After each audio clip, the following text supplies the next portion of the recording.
Caroline had been dancing alone in the ballroom for maybe 2 minutes when she felt it, that electric shift in the air that meant she wasn't alone anymore. She kept dancing anyway. After 3 years of making herself invisible, being seen felt dangerously good. What she didn't know was that the man watching her from the shadows already knew exactly who she was, and he'd been looking for her for a very long time. The Betrayal estate occupied 47 acres of upstate New York countryside, the kind of property that housed old money, new power, and people who valued discretion above everything else.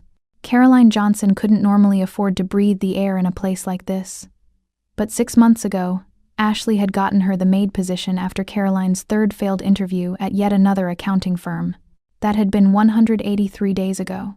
Now she stood in the grand ballroom at 11:47 p.m., surveying the aftermath of the annual charity gala, crystal champagne flutes abandoned on marble-top tables, gold-rimmed plates stacked by the service elevator. The lingering scent of wealth so old it didn't need to announce itself. Her reflection stared back from floor-to-ceiling windows. Black woman in her late 20s, natural curls pulled back in the regulation bun, wearing the estate's standard uniform, black dress, white apron, comfortable shoes. The dress code was designed to make staff invisible. And for 6 months, Caroline had perfected the art of disappearing. Her phone buzzed. Ashley. Again. The 5th time this month her college roommate had been too busy, too distracted, promising she'd make it up to her. The 5th time Caroline had felt the sting of being the friend who was always understanding, always accommodating, always saying it's fine when it wasn't. She was tired. Tired of being invisible. Tired of being understanding. Tired of pretending that mopping floors in a mansion was somehow better than the career she'd destroyed to do the right thing. Caroline pulled out her earbuds, connected them to her phone, scrolled to the playlist she hadn't touched in 3 years.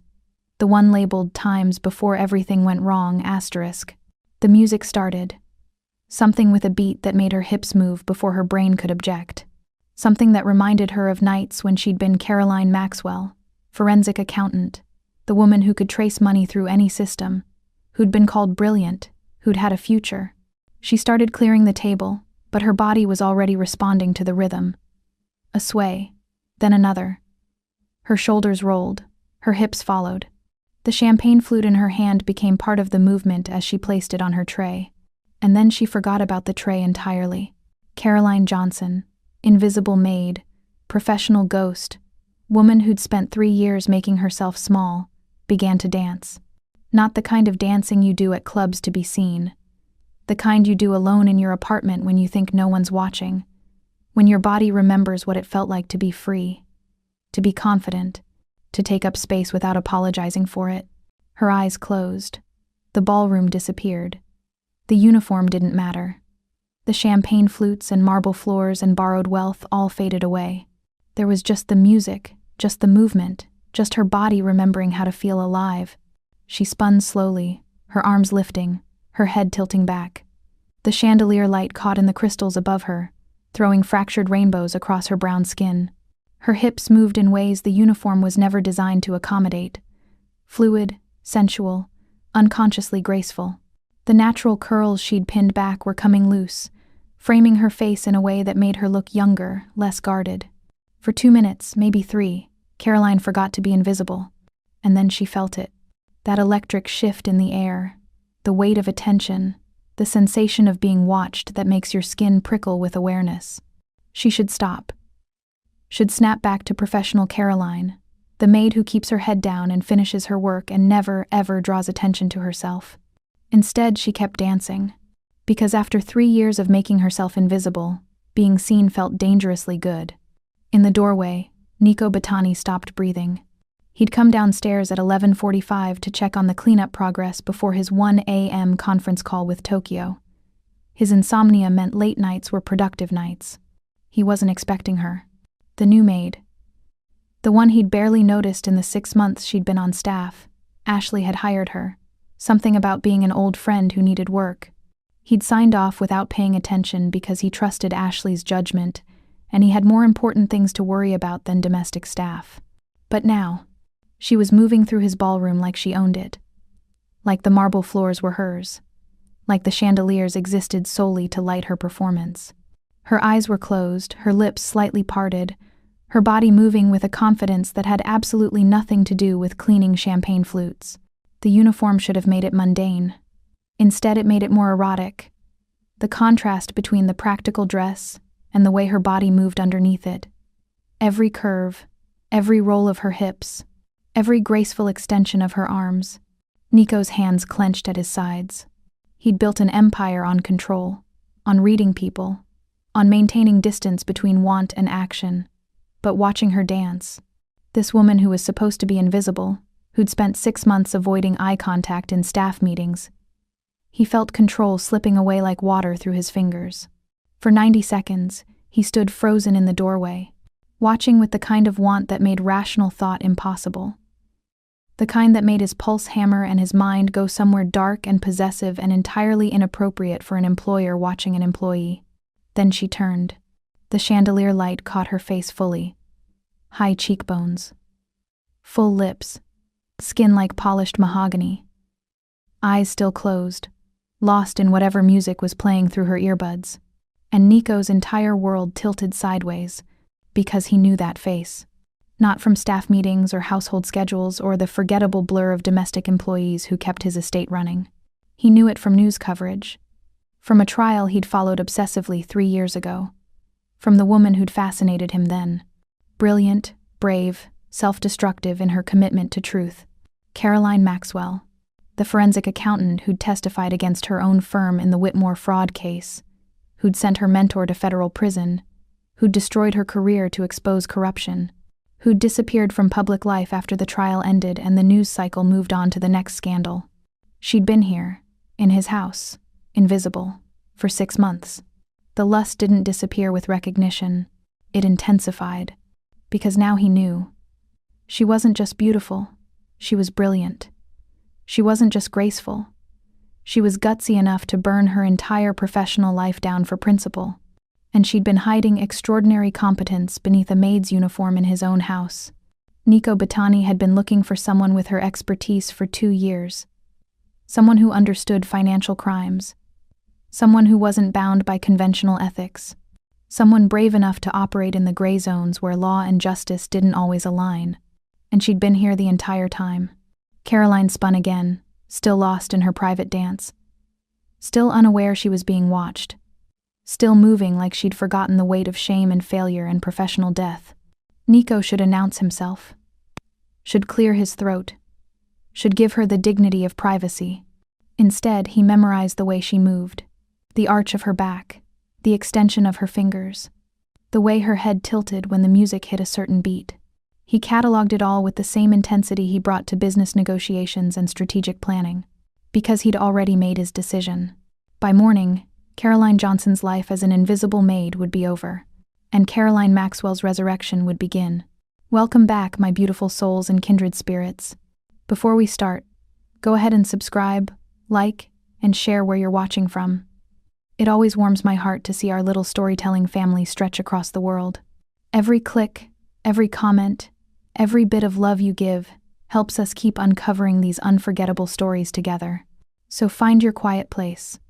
Settle in, and let me take you somewhere you've never been before. Caroline arrived at Nico's office at 8:57 a.m., 3 minutes early because being late felt like giving him more power than he already had. She'd changed out of her uniform into civilian clothes. Dark jeans, a cream blouse, leather jacket that had cost her 2 weeks' salary back when she had a salary worth mentioning. Her hair was down, natural curls framing her face. If this was termination, she'd at least look like herself when it happened. His assistant, a sharp-eyed woman named Maria, who'd always been kind, gestured toward the double doors. He's expecting you. Go right in. He'd been awake all night, tracking every record about her he could find until dawn, the insomnia that usually fed his work now burning with something more personal. Caroline's hand trembled slightly as she reached for the handle. She forced herself to breathe. Forced herself to remember that she'd testified against federal prosecutors, had withstood cross-examination from defense attorneys who'd tried to destroy her credibility. She could handle one conversation with her employer. The office was exactly what she'd expected. Massive mahogany desk, leather chairs, floor-to-ceiling bookshelves, windows overlooking the estate grounds. What she hadn't expected was the man behind the desk. Nico Batani looked different in daylight. Still devastating. That hadn't changed. But more real somehow. His suit was charcoal gray, perfectly tailored to shoulders that didn't need tailoring. His shirt was white, open at the collar. No tie. His dark hair was slightly disheveled, like he'd been running his hands through it. And his eyes, those almost black eyes that had watched her dance, tracked her movement across the room with an intensity that made her skin heat. "Caroline." He stood, gestured to the chair across from him. "Thank you for coming. Did I have a choice?" The words came out sharper than she'd intended. "Yes." His answer was immediate, absolute. "You always have a choice. With me, you always will." Something in his tone made her believe him. She sat. Nico didn't return to his chair. Instead, he moved around the desk, leaning against it so he was closer to her. Not threateningly close. Just close enough that she could smell his cologne. Something expensive and understated that made her want to lean in. He picked up a manila folder from his desk, opened it. Caroline's stomach dropped. Inside were printouts of news articles. Her face stared back at her from glossy paper. Younger, more confident, standing on courthouse steps. The headlines were brutal even 3 years later. Star witness destroys mentor's career. Forensic accountant's testimony sends Hoffman to prison. Whistleblower or opportunist? Caroline Maxwell. Nico's voice was quiet, almost gentle. "You changed your name." Smart. She couldn't speak. Couldn't breathe. Her carefully constructed invisibility was shredding in front of her, and she had no defense prepared. "I followed your trial," he continued, closing the folder. "Obsessively. You fascinated me. Not just what you did, testifying against your mentor, but how you did it. You didn't just report the fraud, you built an irrefutable case. You anticipated every defense strategy. You were brilliant." Caroline found her voice. "I was unemployed. Because you chose truth over career. That's not weakness, Caroline. That's courage most people don't have." "Is this where you fire me?" She lifted her chin. "Because you could have done that via email." Nico's mouth curved slightly. Not quite a smile, more like appreciation. "I'm not firing you. I'm offering you your life back." The words hung between them. Impossible. "My life is cleaning ballrooms and avoiding eye contact," Caroline said flatly. "That's what's left." "No." He pushed off the desk, moved closer. Not into her space, but close enough that she had to tilt her head back to maintain eye contact. "That's what you've been hiding behind. What I saw last night. That woman dancing like she owned the world. That's your life. I want to hire her." Caroline's heart hammered against her ribs. "To do what?" "What you're exceptional at. Financial investigation, asset recovery, forensic accounting." He paused. "The work I do isn't entirely legitimate. I run hotels, restaurants, import businesses, all legal. But I also provide consulting services for people the system has failed. People who can't go to the police because the police are the problem. People who've been stolen from by partners, spouses, employers who know how to hide money where lawyers can't find it." Understanding dawned slowly. "You want me to help you operate in gray zones. I want you to help me help people who have nowhere else to turn." His eyes never left hers. "The job would pay $200,000 annually plus percentage of recovery on cases. You'd have autonomy, resources, and my complete protection." The number made her dizzy. She'd been making $32,000 as a maid. "Why me?" Her voice was barely a whisper. "There are other forensic accountants, people without my history. Because you've already proven you'll do what's right even when it costs you everything. Because you're brilliant enough to trace money through systems designed to hide it. And because..." He stopped, seemed to choose his words carefully. "I should be honest with you. My interest in you isn't entirely professional." The air in the room changed. Became charged with something electric and dangerous. "What's the other part?" Caroline asked, even though some part of her already knew. Nico's eyes traveled over her slowly. Not crude, not objectifying, deliberate, like he was memorizing her. "I want to know what you look like when you're not pretending to be invisible. I saw you last night.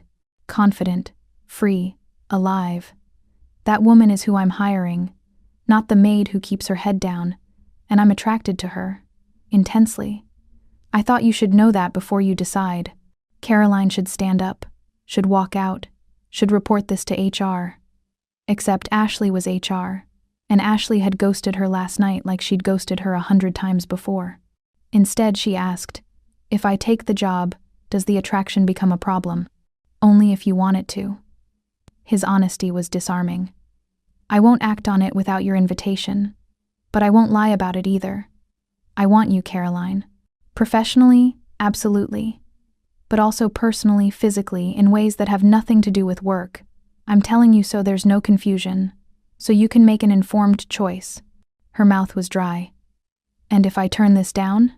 Then you go back to your shift tonight and I never mention this conversation again. You keep your position. No retaliation. You have my word." He straightened. "But I hope you don't refuse, because watching you dance last night wasn't just attraction, it was recognition. You're extraordinary, and I think you've forgotten that. I'd like to help you remember." Caroline stared at him.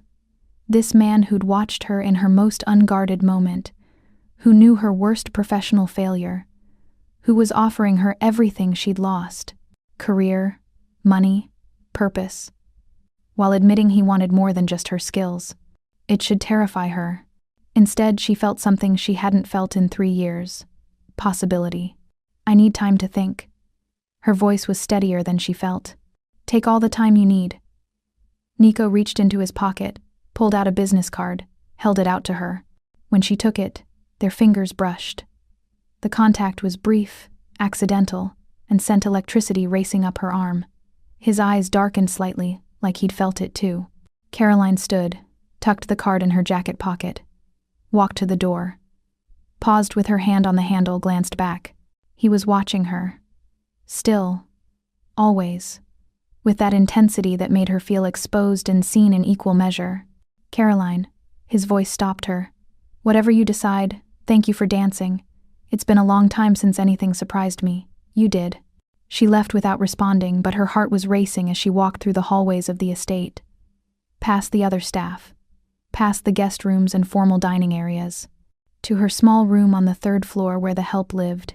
She pulled out his card. Heavy stock, embossed lettering. Nico Battani. Owner. A phone number. An email address. On the back, handwritten in confident script: "Asterisk, you deserve to be seen." N asterisk. Caroline sat on her narrow bed and stared at those words until they blurred. She couldn't sleep that night. Lay awake thinking about spreadsheets and courtrooms and the way Nico had looked at her like she was something precious instead of something broken. At 3:07 a.m., she pulled out her phone, typed: "Asterisk, 1 case. I'll consult on 1 case only. Asterisk." His reply came within seconds, like he'd been awake too. Asterisk. 1 case. My office. 9 a.m. Asterisk. Caroline set her phone down, closed her eyes, and wondered what version of herself she'd be when she woke up. The elderly Dominican woman's name was Rosa Moreno, and she cried the entire first meeting. Her son, her only child, had died 8 months ago in a construction accident. He'd co-owned a landscaping business with his childhood friend Patrick Reyes. According to Marcus, the business had debts. Rosa would get nothing. Not even the truck her son had driven every day for 15 years. Caroline sat across from Rosa in Nico's office, listening to the story in fractured English and Spanish that Nico translated seamlessly. She watched Rosa's hands, gnarled with arthritis, clutching a photo of her son, and felt something crack open in her chest. "The books," Caroline said quietly. "I need to see the business books." Patrick Reyes had provided them, confident in his story. 3 leather-bound ledgers and a laptop with QuickBooks files. Nico slid them across the conference table to Caroline. She hesitated. Her hands hovered over the ledgers like they were burning. 3 years. She hadn't looked at a spreadsheet, a balance sheet, a general ledger in 3 years. The last time had been in that courtroom, explaining to a jury how her mentor had stolen $4.7 million from elderly clients, how he'd hidden it in offshore accounts and shell companies, how she'd traced every dollar, every transaction, until there was nowhere left for him to hide. The jury had believed her. The judge had believed her. And everyone she'd ever worked with had abandoned her for it. Her hands shook. Caroline. Nico's voice was low, meant only for her. Rosa had stepped out to use the restroom. To everyone else in the house, she was still Caroline Johnson, the quiet maid who kept her head down. Only Nico ever called her Maxwell, as if saying the name could summon back the woman she used to be. You don't have to do this. Yes, I do. She opened the first ledger. The numbers swam for the first 30 seconds. Then training kicked in. Years of education, natural talent, the gift she'd had since childhood for seeing patterns in chaos. The ledgers came into focus. And she saw it immediately. He's lying. Her voice was flat, certain. Patrick Reyes is lying. Nico leaned closer. Close enough that she caught his cologne again. Close enough that his shoulder nearly touched hers. Show me.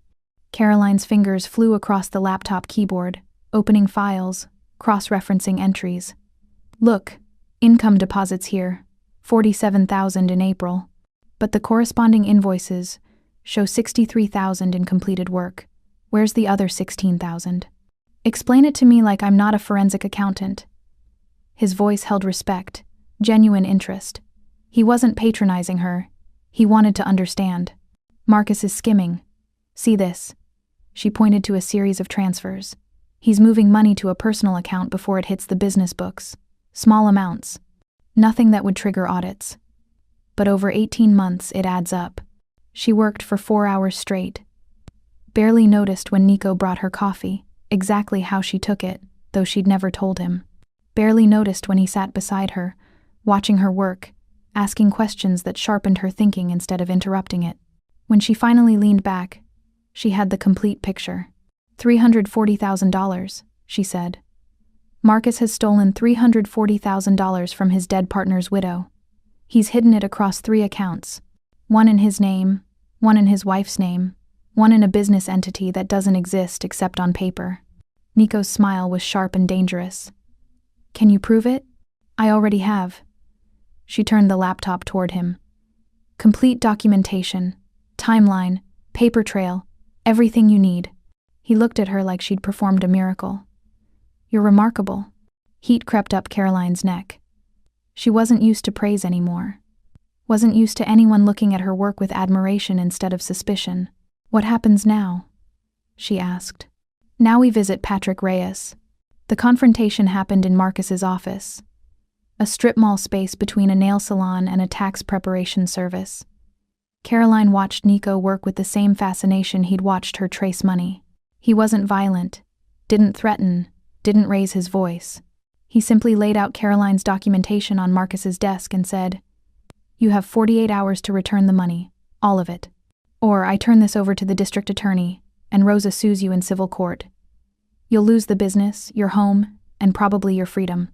Marcus's face went gray. I can't. You can. Nico's voice was ice. You've been stealing for 18 months. You know exactly where the money is. Transfer it back, or face the consequences. Marcus looked at Caroline. She met his eyes without flinching. She'd done this before. Sat across from people who'd stolen money, who'd justified it to themselves, who thought they were clever enough to hide it. She'd always been cleverer. 48 hours, Nico repeated. Then he stood, buttoned his jacket, and walked out. Caroline followed. In the parking lot, her hands started shaking again. Delayed adrenaline, that was. She couldn't find the word. Effective? Nico offered. He unlocked his car, a black Mercedes, and opened the passenger door for her. Terrifying, Caroline said, but she got in. The money transferred within 24 hours. All $340,000 plus interest. Patrick Reyes closed his business the same day. When Rosa Moreno came back to sign the paperwork, she hugged Caroline so tightly that Caroline couldn't breathe. Said things in Spanish that Nico didn't translate, but Caroline understood anyway. Thank you. God bless you. You gave me my son back. Later, standing in Nico's office after Rosa left, Caroline felt tears burning her eyes. I forgot, she whispered. I forgot what this feels like. Helping people. Using what I know to make things right. Nico was silent for a long moment, then, You didn't forget. You just stopped believing you were allowed to. She looked at him, really looked at him. This man who'd seen her dancing, who'd offered her a second chance, who was watching her now like she'd done something extraordinary when all she'd done was her job. "Dinner," he said. "Let me take you to dinner, to celebrate." Caroline knew she should say no. Should maintain professional boundaries. Should remember that he'd admitted to wanting her in ways that had nothing to do with balance sheets. "Okay," she said instead. The restaurant was intimate. White tablecloths, dim lighting, private corner table where they wouldn't be disturbed. Wine that Caroline recognized from her old life when she could afford to know wine. They talked about the case first, safe territory, but then the conversation drifted to her education, his childhood, the strange paths that had brought them both to this moment. "My father died when I was 19, Nico said, swirling wine in his glass. "During a business meeting that wasn't really a business meeting. I inherited everything. The legitimate businesses, the complicated ones, the debts and alliances and enemies I didn't know existed. I'm sorry." Caroline meant it. "It taught me something." He looked at her directly. "That power without purpose is just violence. I wanted my work to mean something. To help people who had no one else. Maybe that's naive." "It's not naive." Caroline set down her wine. "It's what I wanted too, before everything fell apart." "Nothing fell apart." His intensity returned. "You chose integrity over career. That's not failure, Caroline. That's strength." The way he said her name made her breath catch. "I've been trying to be professional," Nico continued, his voice dropping lower. "These past few days working together, but I can't stop thinking about you dancing. I can't stop wondering what you'd look like if you let yourself be free in other ways." The air between them thickened. Caroline's pulse hammered in her throat. "Is this part of the job offer?" She needed to know. "No," his answer was firm. "The job offer stands regardless. Your position is secure whether we ever touch or not. This," he gestured between them. "This is separate. I'm telling you so you know. I want you. But I won't act on it unless you want it too." Caroline should stand up, should leave, should draw a line between professional and personal that couldn't be crossed. Instead, she leaned forward, closing the distance between them. "What if I'm not ready to decide yet? Then I'll wait." His eyes were dark with promise. "But Caroline, when you do decide, I don't do anything halfway." The drive back to the estate was silent, charged with possibility. When he pulled up to her building, the staff quarters, he didn't try to kiss her, didn't push, just said, "Good night, Caroline. Thank you for today." She climbed out, legs unsteady, walked to her door, turned back. He was still watching her.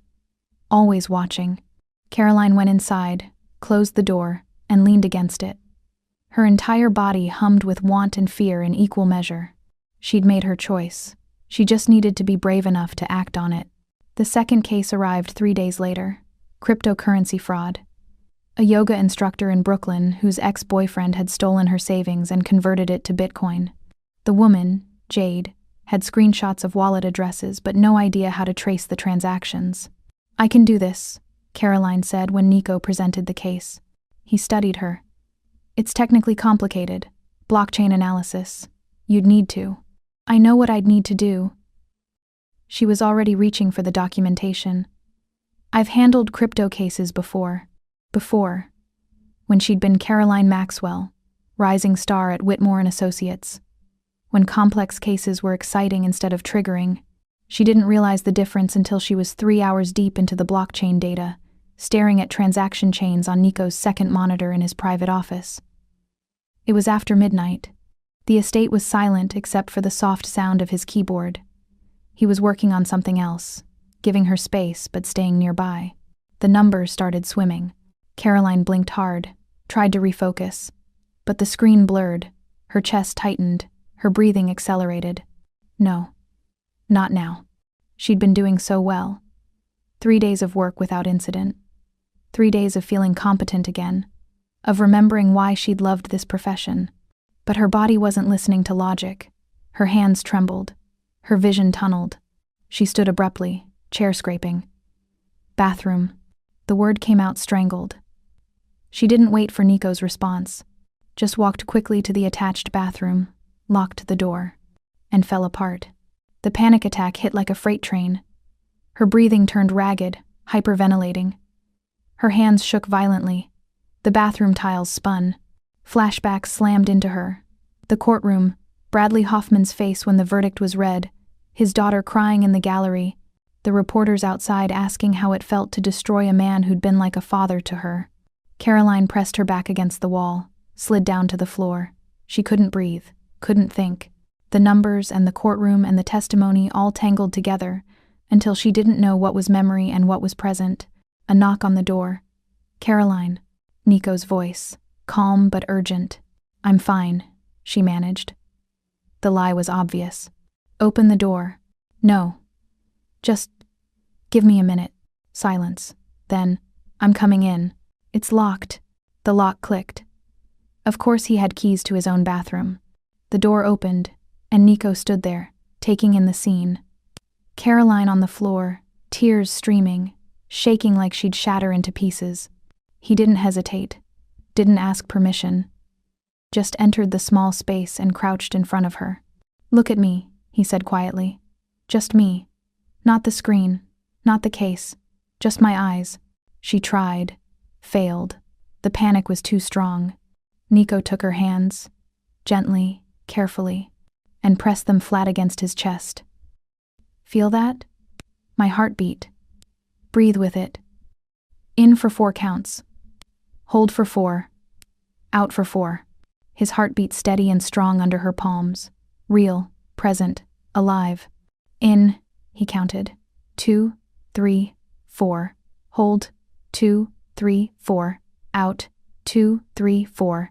Caroline focused on his heartbeat, on his voice, on the warmth of his chest under her hands. Slowly, so slowly. The panic receded. Her breathing steadied. The tears stopped. They stayed like that for 20 minutes. Him crouched in front of her, her hands on his chest, both of them breathing in sync. He didn't rush her, didn't try to fix it with platitudes, just held space for her to break. When she finally looked up, embarrassment flooded in. "I'm sorry. I'm so sorry. I can't believe I just..." "Don't." He cupped her face with both hands, his touch gentle. "Don't hide from me. I'm supposed to be professional, competent, not..." She gestured at herself, "falling apart in your bathroom. You are professional. You are competent." His thumbs brushed away the remnants of tears on her cheeks. "You're also human, and you've been through trauma that would break most people. This doesn't make you weak, Caroline. It makes you real." She wanted to believe him, but the shame was still there, bitter and familiar. "I've seen you dancing like you own the world," Nico continued, his voice low and intense. "I've seen you crack financial structures that would stump most professionals. And now I've seen you vulnerable. I want all of it, every version of you." Something in Caroline's chest cracked open. "Why?" "Because you remind me what brilliance looks like when it's unafraid. Not despite your trauma. Because of what you've survived. Because you're brave enough to try again even when it terrifies you." He paused. "My father died during a business meeting. Wrong place. Wrong negotiation. I was 19. For 2 years after, I couldn't enter certain restaurants without dissociating. I'd see the table layouts, smell the food, and I'd be back in that moment when they told me he wasn't coming home." Caroline's breath caught. "How did you survive it?" "Badly at first. Then I found someone who didn't try to fix me, who just sat with me in it until I could breathe again." His eyes never left hers. "Let me do that for you. You don't have to carry this alone." The kiss happened before Caroline made a conscious decision. One moment she was looking at him, the next her mouth was on his. Desperate, hungry. Months of tension released in a single point of contact. Nico kissed her back with equal intensity. His hands moved to her hair, angling her head so he could deepen the kiss. She tasted wine and want and something darker that made her body respond in ways it hadn't in years. Her hands fisted in his shirt, pulling him closer. The bathroom floor was uncomfortable, the position awkward, but neither of them cared. The kiss was everything, urgent and claiming and real. When they finally broke apart, both breathing hard, Caroline heard herself say, "This is a terrible idea." Nico's smile was sharp and genuine. "Absolutely. We work together. We do. You're my employer. Technically. His thumb traced her lower lip. Are you stopping? Caroline looked at him. This man who'd seen her at her worst and hadn't flinched, who'd held her while she broke, who kissed her like she was precious and dangerous in equal measure. No, she whispered. She pulled him back down, and this time the kiss was slower, deeper. His hands moved to her waist and she shifted closer, until she was practically in his lap on the bathroom floor. When his mouth moved to her neck, Caroline's head tilted back against the wall. His lips traced the line of her throat, found the hollow where her pulse hammered. Every touch made her body hum with need she'd forgotten she could feel. Not here, Nico murmured against her skin. Not on a bathroom floor. He'd promised himself restraint, but some promises only held until you saw the person you made them for. He stood, pulling her up with him. Led her out of the bathroom, through his office, to a door she hadn't noticed before. His private quarters. The penthouse bedroom above his office. The space was beautiful, masculine and clean. Floor-to-ceiling windows showing the estate grounds by moonlight. A massive bed with dark sheets. Everything expensive and understated. Caroline should be nervous, should second-guess, should remember all the reasons this was complicated. Instead, when Nico turned to face her, she stepped into his space, reached up and kissed him again. His control snapped. He pulled her against him, his hands sliding down her back, over her hips, lifting her until her legs wrapped around his waist. He carried her to the bed, laid her down gently, followed her down. They shed clothes between kisses. Her blouse, his shirt. Barriers removed until there was just skin and heat and want. His hands mapped her body with reverence, like he was memorizing every curve, every response. When he touched her, really touched her, Caroline made sounds she didn't recognize. Look at me, Nico said, his voice rough. I want to see you. She met his eyes. Those dark eyes that had watched her dance, that had seen her break and hadn't looked away. And she let him see everything, the desire, the fear, the desperate need to feel alive again. When they finally came together, it was intense and consuming. Not gentle, but not rough. Just honest. Caroline lost herself in the sensation, in the way he moved with her, in the way he whispered her name like a prayer. After, they lay tangled together in the dark, their breathing slowly returning to normal. Nico's arm was around her head on his chest, listening to his heartbeat, the same heartbeat that had grounded her during the panic attack. Regrets? He asked quietly. Caroline considered lying. Considered all the professional and personal reasons she should regret this. I should, she finally said. But I don't. His arms tightened around her. Good. Because I'm not done with you, Caroline Maxwell. We're just getting started. She fell asleep listening to his heartbeat, wondering what version of herself she'd wake up as. Morning light streamed through floor-to-ceiling windows, and Caroline woke slowly, disoriented. Silk sheets, a bed that wasn't hers. An arm around her waist that belonged to someone who'd seen every part of her just hours ago. Nico. She turned carefully. He was already awake, propped on one elbow, watching her with that intensity that should probably alarm her but instead made her body warm. You're staring, she said, voice rough from sleep. I am. No apology. I'm trying to decide if last night was real or if I imagined it. If you imagined it, I'm having the same hallucination. His mouth curved. Then we're both delusional.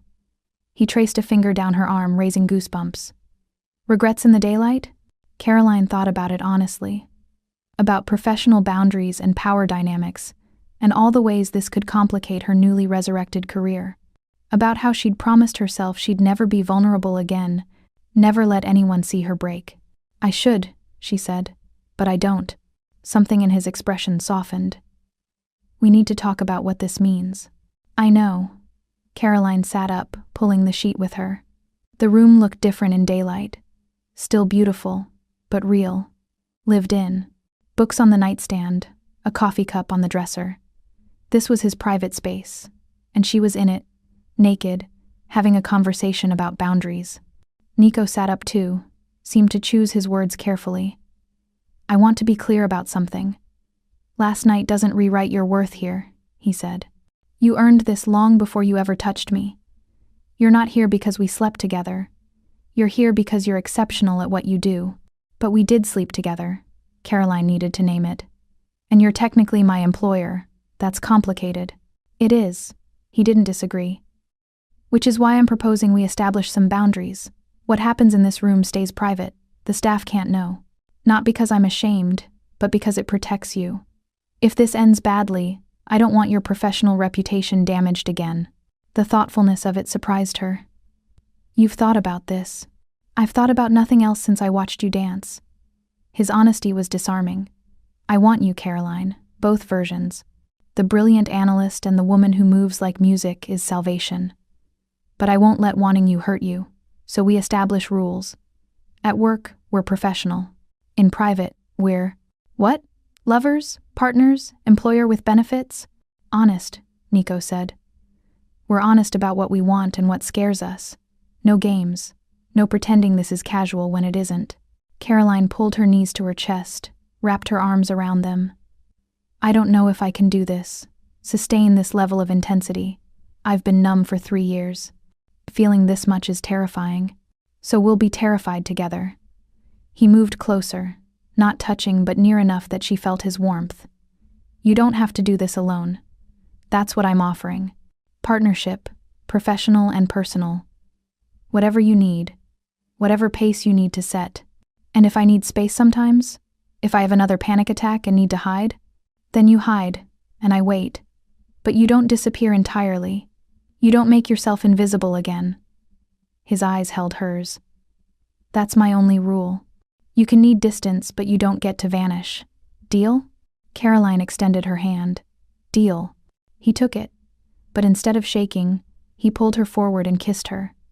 Slow and thorough and promising things that made her forget about boundaries entirely. The next 2 weeks were a study in contradictions. During the day, they were consummate professionals. Caroline worked in a small office Nico set up for her, complete with secure servers and forensic accounting software she hadn't had access to in years. They took cases together. A woman whose business partner embezzled payroll, a family trying to recover inheritance hidden by a dishonest trustee. Caroline's skills returned like muscle memory, and with them came confidence she'd thought she'd lost forever. Nico treated her expertise with reverence, asked questions that sharpened her thinking, listened when she explained complex financial structures with the kind of attention that made her feel heard instead of tolerated. During client meetings, he deferred to her knowledge, made it clear she was the expert. But at night, everything changed. There were stolen moments between cases. His hand on her thigh during a conference call with a client, hidden beneath the desk. Her distracting him when he worked late, coming into his study and closing the door, kissing him until he forgot whatever he'd been reviewing. The constant awareness of each other, the way they'd catch each other's eyes across a room and feel the pull. They established a rhythm. After hours, she'd come to his quarters. They'd have dinner, sometimes takeout, sometimes meals he'd prepared himself, because it turned out Nico Batani could cook. They'd talk about cases, about childhood, about dreams they'd had before life got complicated. And then they'd end up in his bed, learning each other's bodies with an intensity that should have frightened her. But Nico was patient, attentive. He learned what made her gasp, what made her laugh, what made her forget to be self-conscious, and she learned him too. The scars on his ribs from a business deal gone wrong, the way he held her afterward like she might disappear, the vulnerability he showed when he thought she was sleeping. Tell me something, Caroline said one night, lying in the dark with her head on his chest. Why forensic accounting? Why not hire someone to handle the illegal stuff and keep yourself clean? His hand traced patterns on her spine. Because the illegal stuff is how you hurt people. The legal stuff, that's how you save them. I watched my father operate in both worlds. He was good at the illegal parts, ruthless, effective, but it consumed him, made him paranoid, got him killed. So you chose differently. I chose to use the illegal tools to accomplish legal goals. Asset recovery. Financial investigation. It's a gray zone, but it's where the system fails people most. You understand that better than anyone. She did. Every case they worked reinforced it. The system wasn't designed to help the vulnerable. It was designed to protect the powerful. I need to tell you something, Nico said carefully, about how I see this. Us. Caroline tensed slightly. Okay, I want your brilliant mind at work and your surrendered body in private. His honesty was brutal and beautiful. I want both versions of you, the analyst who can trace money through impossible systems, and the woman who dances like she's free. Is that unfair? Probably. But it's the truth. Caroline processed this, the intensity of it, the totality. You're obsessed. I am. No denial. With your mind, your body, the way you laugh when you solve a particularly complex puzzle, with the fact that you have panic attacks and still show up to work the next day. Yes, I'm obsessed. Does that scare you? It should. Instead, Caroline found herself saying, no. It makes me feel alive. Because it was true. For 3 years, she'd been numb, hidden, safe in her invisibility. Nico's obsession, his refusal to let her hide intellectually or physically, was forcing her back into existence. And it was terrifying and exhilarating in equal measure. I discovered something, Caroline said, needing to match his vulnerability. When you ask me to explain financial theories while we're in bed, you think I'm testing you? His voice held amusement. At first, yes. Then I realized you actually want to understand. You listen like my expertise matters beyond its utility. Because it does. You're not just useful, Caroline. You're fascinating. Watching your mind work is as compelling as watching your body move. The compliment shouldn't have affected her so deeply. But after years of being reduced to either her testimony or her failure, being seen as a complete person felt revolutionary. She kissed him slowly, deliberately. I don't know if I can sustain this intensity long term, but I want to try. Then we try. His arms tightened around her. Together. But intensity, Caroline discovered, had a cost. The nightmares started the 3rd week. Not every night, but often enough. She'd dream about the courtroom, about Bradley Hoffman's daughter screaming that Caroline had destroyed their family, about reporters asking how it felt to betray a mentor. She'd wake gasping, disoriented, and Nico would be there. Not trying to fix it, not offering platitudes, just present. Holding her until the panic subsided. Sometimes they'd talk. Sometimes they'd sit in silence. But he never made her feel broken for it. Tell me about your father, Caroline asked one night after a particularly bad dream. The real story, not the official version. Nico was quiet for so long she thought he wouldn't answer. Then, he was meeting with someone about a protection arrangement. Standard negotiation. But the other party brought a 3rd man, someone my father didn't know about.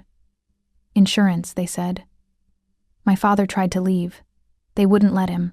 Caroline's hand found his in the darkness. The official story was a heart attack during a business dinner, Nico continued. Convenient, clean. But I was 19, not stupid. I knew what that meeting was, and I knew that the world he operated in, the violence, the threats, the constant danger, it had finally caught up with him. I'm sorry. So was I. For a long time. Then I decided to do things differently.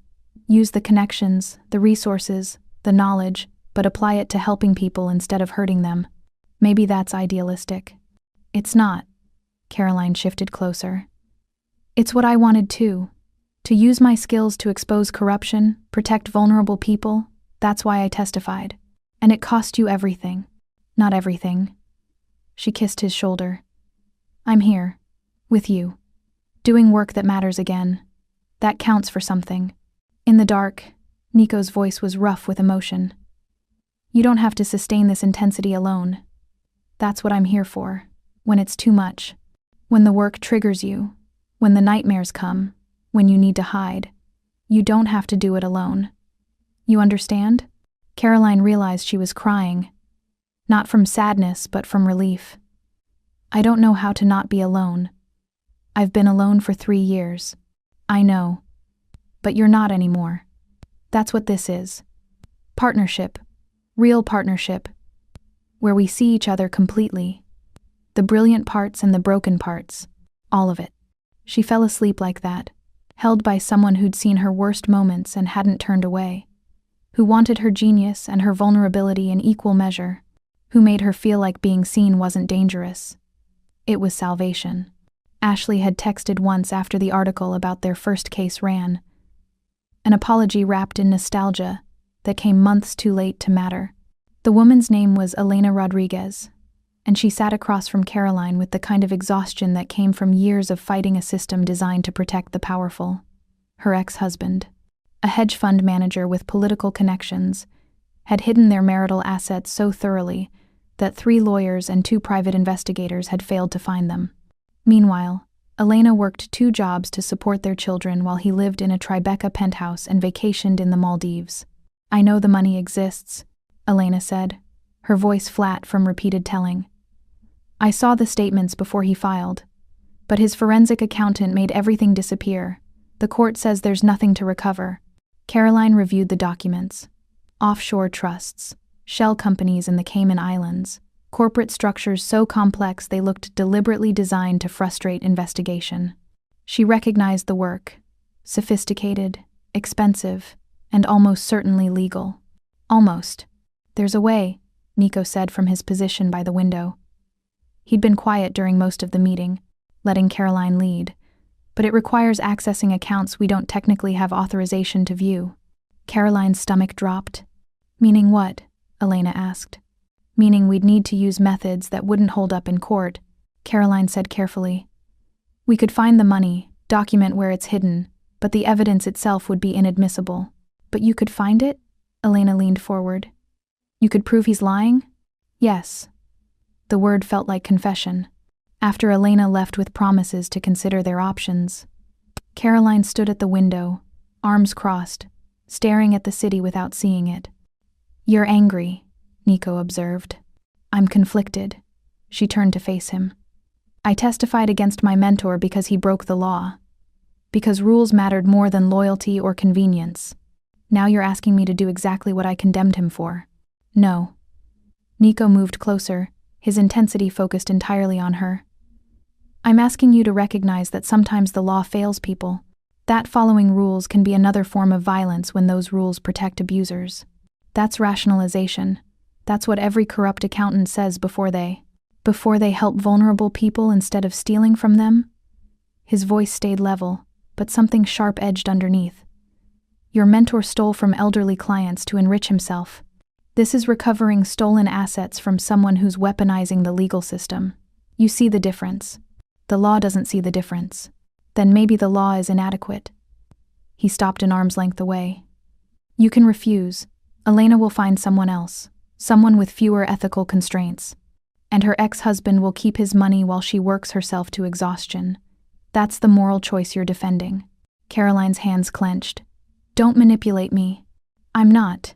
His honesty was brutal. "I'm asking you to look at what your ethics actually protect. Sometimes the right thing and the legal thing aren't the same." She had no answer that didn't feel like surrender. That night, lying in his bed with the city lights painting shadows across the ceiling, the argument continued. "You're hiding again," Nico said, his hand tracing patterns on her bare shoulder. "Behind rules that failed the people you want to help. Don't psychoanalyze me when we're naked." "Why not? You're most honest like this." He shifted, propping himself on one elbow so he could see her face. "You testified against your mentor because rules mattered more than loyalty. Now you won't break a rule even when following it means someone suffers. Which version of you is real?" The question hit like accusation. Caroline turned to face him, anger and desire tangled so tightly she couldn't separate them. "Maybe both versions are real. Maybe that's what makes this impossible. Or maybe you're using ethics as armor." His thumb traced her lower lip. "So you don't have to fully engage with the messy reality of helping people." "That's not fair." "It's accurate." His eyes held hers, unrelenting. "You want to help people, Caroline. You're brilliant at it. But you want to help them within boundaries that keep you safe from moral complexity. That's not courage. That's control." She kissed him to shut him up. Hard, angry, all the frustration of the day channeled into contact. He kissed back with equal intensity, his hand fisting in her hair, angling her head so he could deepen the kiss. They came together with fierce urgency, anger and desire indistinguishable. His hands mapped her body with possessive certainty. She matched him, nails dragging across his back, teeth on his shoulder, taking as much as giving. The intimacy was almost violent in its honesty, neither of them hiding behind gentleness. When they finished, breathless and tangled, The argument hadn't resolved. They lay in the dark, not speaking, the space between them charged with everything unsaid. Caroline stared at the ceiling and hated that he was right. She'd been using ethics as distance, a way to engage with helping people without the risk of becoming what she'd condemned. Safe, controlled, hidden behind rules that absolved her of real moral choice. Nico took the case without telling her. Hired someone she didn't meet, recovered documentation she never saw. Within 2 weeks, Elena's lawyer had enough leverage to force a settlement. The ex-husband, faced with evidence that couldn't be used in court but could destroy him in the press, agreed to terms that gave Elena half of everything. Caroline learned about it when Elena called to thank her, crying with relief. Her children would have stability. She could quit one of her jobs. The nightmare was over. I didn't help with that, Caroline said carefully. Nico told me you couldn't, professionally. But he said it was your analysis that made it possible. Thank you. Whatever you did or didn't do, thank you. After the call ended, Caroline sat in her office, staring at the phone. Her ethical line, the boundary she'd defended so fiercely, would have left that woman trapped, would have prioritized her own moral comfort over Elena's safety. She found Nico in his study, reviewing contracts. The next case like that, she said without preamble. I'll help. I'll do what's necessary. He looked up, his expression unreadable. Then he stood, crossed to her, cupped her face in both hands. That choice, he said quietly. The fact that you struggled with it, that you're making it consciously, that's why you're extraordinary. Not despite your ethics, because of them. Because you think before you act, because it costs you something. That night, he made love to her differently. Slower, more reverent, like she'd revealed something precious by admitting uncertainty, instead of hiding behind certainty. His hands worshipped. His mouth followed the architecture of her body with deliberate attention, his eyes never leaving hers. Afterward, with her head on his chest, his heartbeat steady beneath her ear, Caroline felt the shift between them. She wasn't just accepting his world, she was choosing it, consciously, with full understanding of what it meant. I'm terrified, she whispered into the dark. I know. His arms tightened around her. But you're not hiding. That's everything. The email arrived on a Tuesday morning. Sender name she'd spent 3 years trying to forget, Bradley Hoffman. Caroline stared at her screen, her coffee going cold in her hand. 2 lines. Asterisk, I'm out. Can we meet? I owe you a conversation. Asterisk. What's wrong? Nico's voice came from the doorway. She turned the laptop so he could see. Watched his expression shift. Not alarm, but careful assessment. You don't have to respond. I know. But her finger was already hovering over the reply button. I think I need to. The cafe was neutral territory. Busy enough for safety, quiet enough for conversation. Caroline arrived 15 minutes early, Nico beside her despite her protests. I'm not hovering, he'd said in the car. I'm backup. There's a difference. Now they sat in a corner booth. Caroline's leg bouncing under the table. Nico's hand steady on her knee. Bradley Hoffman walked in looking nothing like the man who dominated her memories. Thinner, gray at the temples, lines around his eyes that hadn't been there in the courtroom. He spotted her, hesitated, then approached. Caroline. His voice was rougher than she remembered. Thank you for agreeing to this. Nico's hand tightened slightly on her knee. Caroline didn't introduce him. Didn't need to. Bradley's glance took in the expensive suit, the protective positioning, the obvious intimacy, and understanding flickered across his face. I won't take much of your time, Bradley said, sliding into the opposite seat. I just needed to tell you something, face to face. Caroline waited, her throat too tight for words. You were right. The words came out flat, exhausted. About everything, the fraud, the theft, what I'd become. I spent 3 years in federal prison convincing myself I was the victim, that you'd betrayed me out of ambition or jealousy, that the system had failed me. He paused, stared at his hands. Then, about 6 months ago, I finally let myself look at what I'd actually done, the clients I'd stolen from, the trust I'd violated, the career I'd destroyed. Yours, not mine. Mine deserved destroying. He looked up, met her eyes. You did the right thing, Caroline.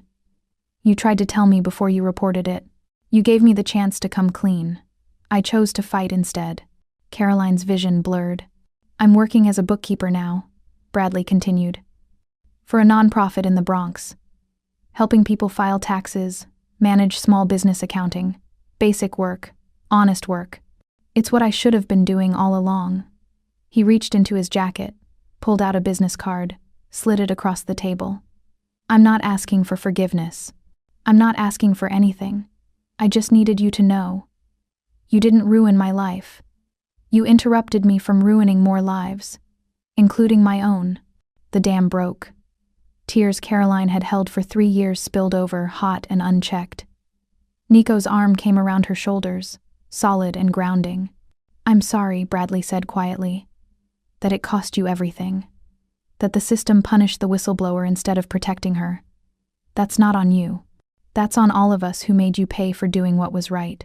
He stood, left the business card on the table, and walked out. Caroline cried in Nico's arms in that busy cafe, not caring who saw, finally releasing the guilt she'd carried like penance. Bradley had needed ruining. The testimony had been necessary. She could forgive herself. The job offer arrived 3 days later. Senior forensic accountant position at Morrison & Hayes, one of the top investigative firms in New York.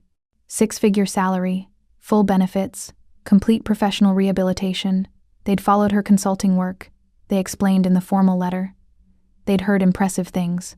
Caroline sat in Nico's office, the offer letter spread across his desk between them.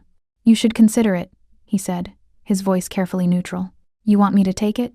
I want you to have the choice. He leaned back in his chair, eyes unreadable. This is everything you lost 3 years ago. Legitimacy, professional respect, a career that doesn't operate in gray zones. But I think you should shadow there for a week, see what it feels like, make an informed decision. The Morrison & Hayes offices were everything Caroline remembered about legitimate accounting.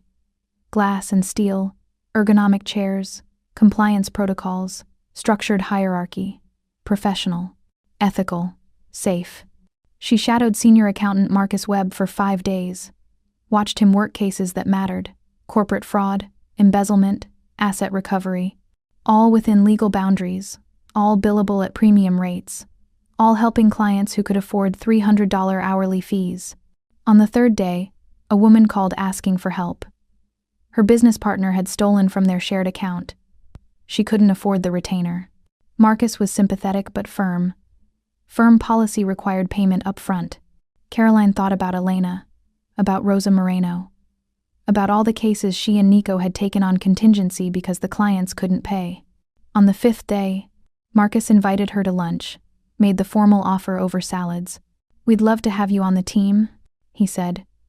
Your reputation precedes you, what you did. Testifying despite the personal cost. That takes integrity we value here. Caroline looked at him. Earnest, competent, operating within systems designed to protect people who could afford protection. Good work, important work, just limited. Can I think about it? She asked. Of course, take your time. That night, Nico was different, tense. He poured wine with controlled precision, his movements careful in a way that signaled restraint rather than relaxation. How was the firm? He asked. Professional, legitimate, everything I used to want. But, Caroline set down her glass. If I take that job, we'll have to end this, won't we? The muscle in his jaw tightened. The conflict of interest would destroy you professionally. I won't let that happen. So this is an ultimatum. Safe career, or you. No. He moved closer, his intensity focused and sharp. This is honesty. I want you to stay. I want you to choose this work. Choose me. Choose the messy, complicated reality we've built. But I need you to choose it freely. I need to know you're not staying because it's easier or because you're afraid to leave. That's manipulative. It's honest. His hand cupped her face, thumb tracing her cheekbone. I want you, Caroline. Professionally, personally, completely. But I won't trap you with desire or dependence. You walk into that legitimate firm, you'll have everything you lost. Except me. Except this. His kiss was claiming, possessive, edged with something that felt like desperation. Caroline kissed back with equal intensity, anger and want tangled together. "I hate that you're making me choose." "I hate it too." His forehead pressed against hers. "But you need to, for yourself, not for me." That night, the intimacy was different. Urgent and almost frantic, both of them trying to memorize what might be lost. His hands traced her body like he was committing her to memory. She matched him, refusing to be passive, claiming him back, neither of them speaking because words would make the choice too real. After, lying in the dark, Caroline made her decision, not because staying was easier, because leaving, going back to legitimate work within safe boundaries, helping only people who could afford help, that felt like hiding again, like choosing comfort over courage. She'd spent 3 years numb. Nico had made her feel alive. The work they did, messy, legally questionable, actually effective, that mattered more than legitimacy. "I'm staying," she said into the darkness. His arms tightened around her. "You're sure?" "I'm choosing. The work that matters. The gray zones. You." She turned to face him. All of it, consciously. His kiss was different this time. Reverent. Grateful. Like she'd given him something precious instead of just making a choice. The Toussaint family sat in Nico's conference room with the kind of dignity that came from surviving impossible grief. Marie Toussaint. Late 50s. Haitian accent still strong after 30 years in America, held a photograph of her daughter. Nadine was 23, she said, her English careful and precise. Nursing student, she was walking home from the hospital when the car hit her. The driver, Bradley Ashford, son of a real estate developer, had been drunk, texting, doing 60 in a residential zone. He'd served 6 months in county jail. The wrongful death civil suit should have provided the Toussaints with settlement enough to cover Nadine's funeral, her student loans, something. Except the Ashford family had made their assets disappear. "The lawyer says there's nothing to recover," Marie's husband Jean, Claude said. "The court awarded us judgment, but they say the family is insolvent. We know this is not true. But we cannot afford investigators, cannot afford to fight." Caroline looked at the financial documents they'd managed to gather. Corporate structures spanning 3 states, trusts in Delaware and Nevada, property held through LLCs with anonymous beneficial owners. The work was sophisticated, expensive, and clearly designed to frustrate exactly this kind of judgment enforcement. It was also the most complex case she'd handled since her days at Whitmore and Associates. "How long?" Nico asked her quietly.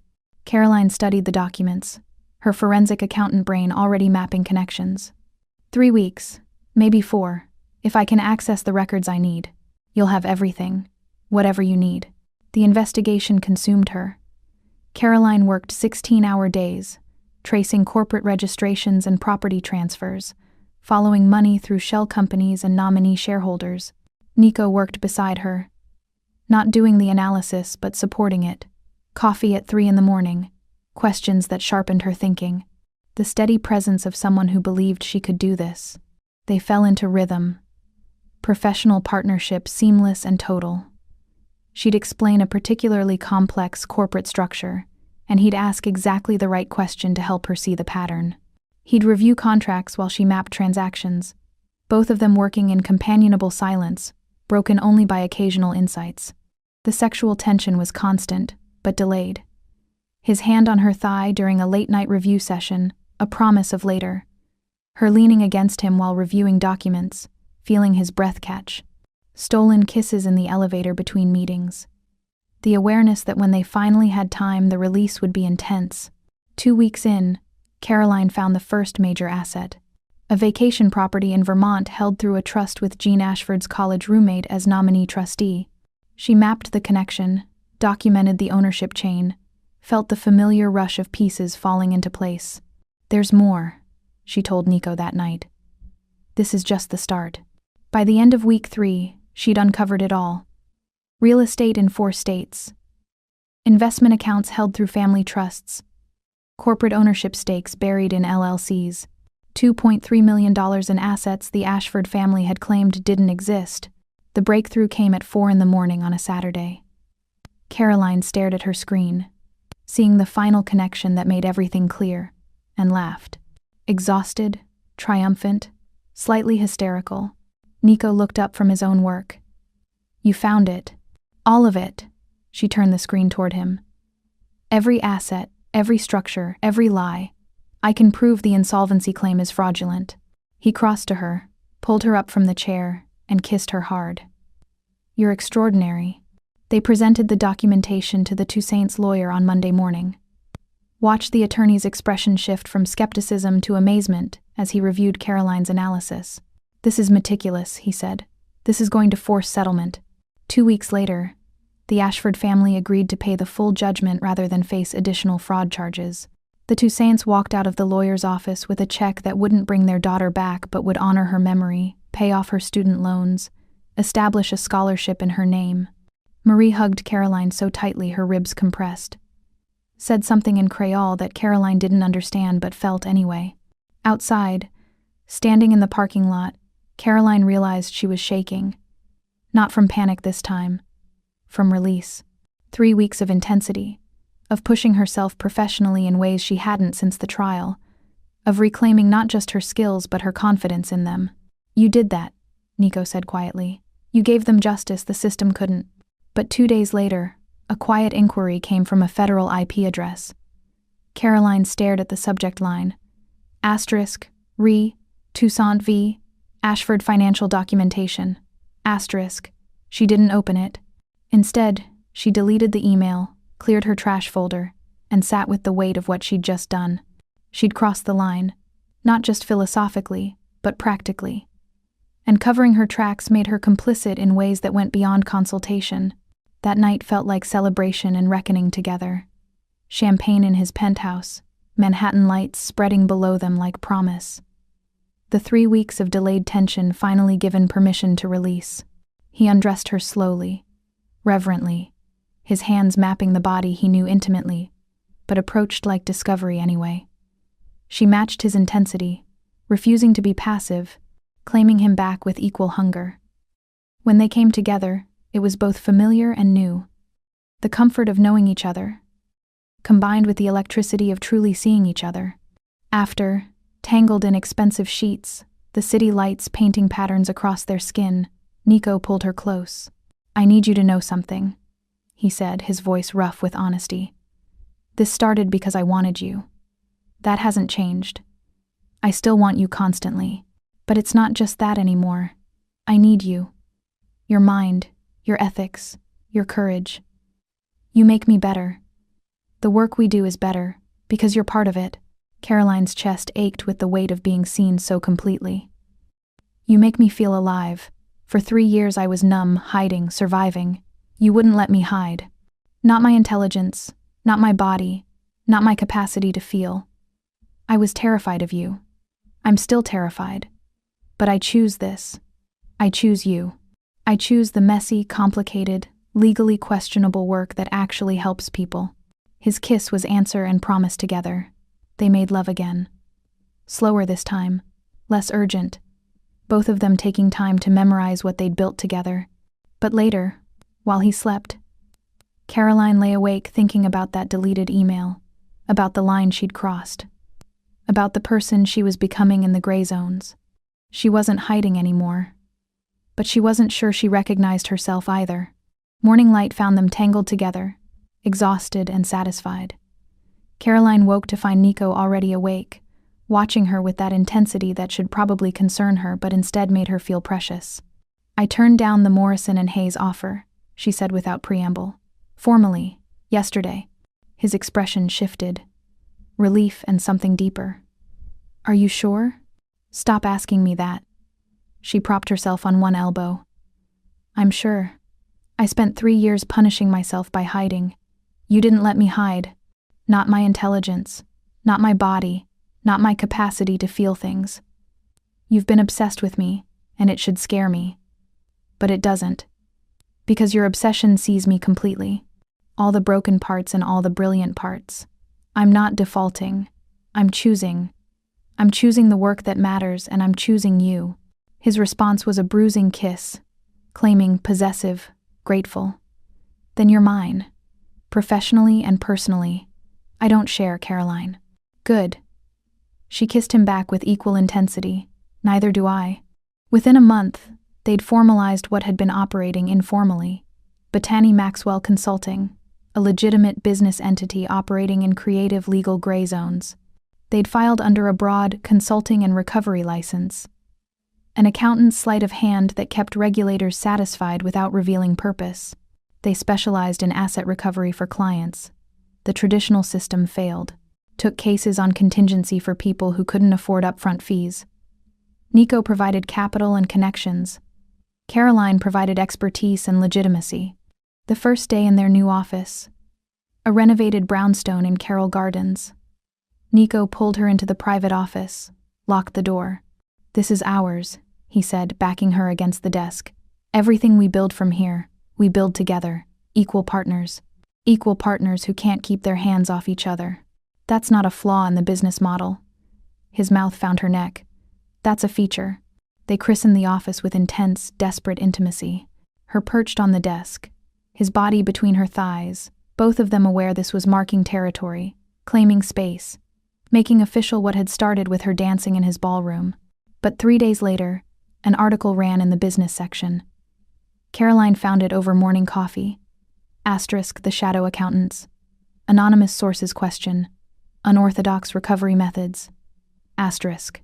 The piece didn't name them directly, but the implications were clear. Clients getting results traditional investigators couldn't achieve. Methods that existed in legal gray zones. Whispers of technology used without proper authorization. Nico read it over breakfast like a weather report. It was inevitable. We're too effective for people not to notice. "This could destroy us," Caroline said, her hands trembling slightly around her coffee cup. "One investigation, one subpoena. Then we'll be careful." He reached across the table, covered her hand with his. "We've always known this work exists on a knife's edge. That doesn't change what it accomplishes." Caroline thought about Rosa Moreno, about Elena Rodriguez, about the Toussaint family, people who'd had nowhere else to turn. The federal inquiry she'd deleted never resurfaced, but sometimes she woke at 3 a.m. certain it would. Proof that even silence leaves evidence. "I need you to understand something," she said quietly. "When I testified against Bradley, I believed the system would protect whistleblowers, that doing the right thing mattered more than protecting yourself. I was wrong. The system punished me for telling the truth. So now I'm operating outside it. But that doesn't mean I'm comfortable with it. I know." His thumb traced circles on the back of her hand. "Your discomfort is why this works. The day you're completely comfortable breaking rules is the day we become what you condemned. Your conscience keeps us honest." 3 months after they opened, a journalist contacted Caroline directly. Allison Cross from The Times, investigating alternative financial recovery services. She wanted to talk. Caroline met her at a coffee shop in Brooklyn. Nico's warning echoing in her head. "You don't have to do this. We can refer her to our lawyer." But hiding felt like cowardice. Allison was younger than Caroline expected. Early 30s, sharp eyes, recording app already open on her phone. "Thank you for meeting me.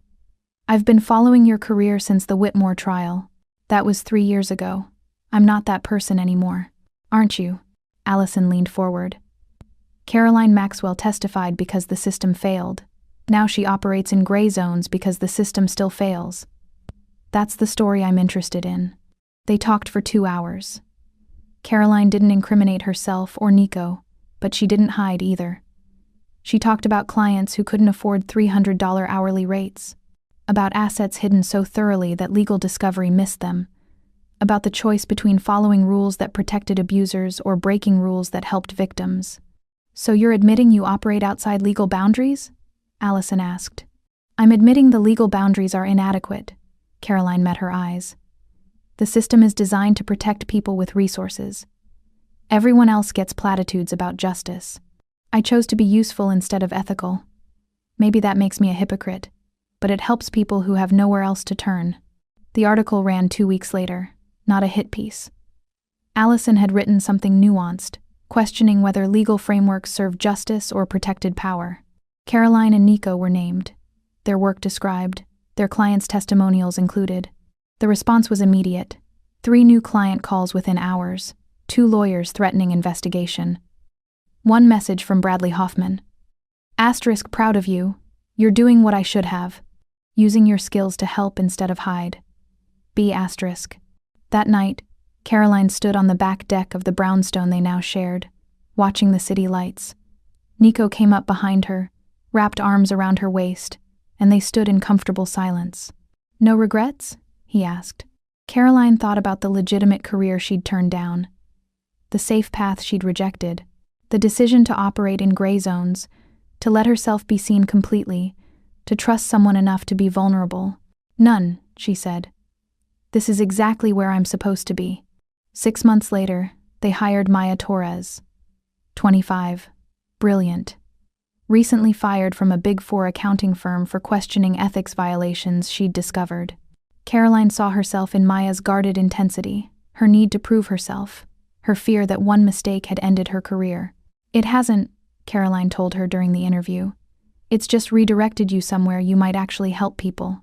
Training Maya became Caroline's unexpected passion, teaching her to trace money through shell companies, to recognize patterns in seemingly clean books, to understand when rules served justice and when they protected corruption. But Maya questioned everything. Asked uncomfortable questions Caroline had learned to stop asking herself. Is this legal? Maya asked during her second week, reviewing documentation Caroline had assembled for a contested divorce case. Caroline smiled faintly. That's not the question we ask here. The question is, does it make things right? Maya's skepticism was visible. But if we break the law to help someone, aren't we just proving their ex-husband right? That rules don't matter? The challenge made Caroline pause. Made her think about the line she'd crossed, the person she'd become. Rules matter, Caroline said carefully. But so does justice. And sometimes they're not the same thing. The system failed these people. We're fixing what the system broke. Maybe that makes us criminals. But it also makes us necessary. Later, repeating that conversation to Nico, Caroline felt the weight of her own words. She's right to question, Nico said. They were in bed, his arms around her. Manhattan spread below them like evidence of empire. The day we stop questioning is the day we become corrupt. I deleted a federal inquiry email last month. The confession came suddenly. After the Toussaint case, someone was asking questions about our documentation methods. I deleted it without reading it. His arms tightened around her. You're afraid. I'm complicit. She turned to face him. I crossed my own line, Nico. The one I swore I'd never cross. And the worst part? I'd do it again. Because that family got justice. Because Nadine Toussaint's death meant something instead of nothing. So what does that make me? Human. His hand cupped her face. You're not hiding behind rules anymore. You're making actual moral choices. Messy, complicated, costly choices. That's not corruption. That's courage. Or it's how corruption starts. How do we know the difference? We keep questioning. We keep seeing the cost. We remember why we do this. His eyes held hers, dark and intense. My father stopped questioning. He convinced himself the violence was necessary, the threats justified. He lost himself in the gray zones. But you're still afraid. You still feel the weight of every boundary we cross. That fear keeps us honest. A year after they opened, Bettany Maxwell Consulting occupied 3 floors of the Carroll Gardens brownstone. 5 employees, including Maya. Cases ranging from simple asset traces to complex international fraud investigations.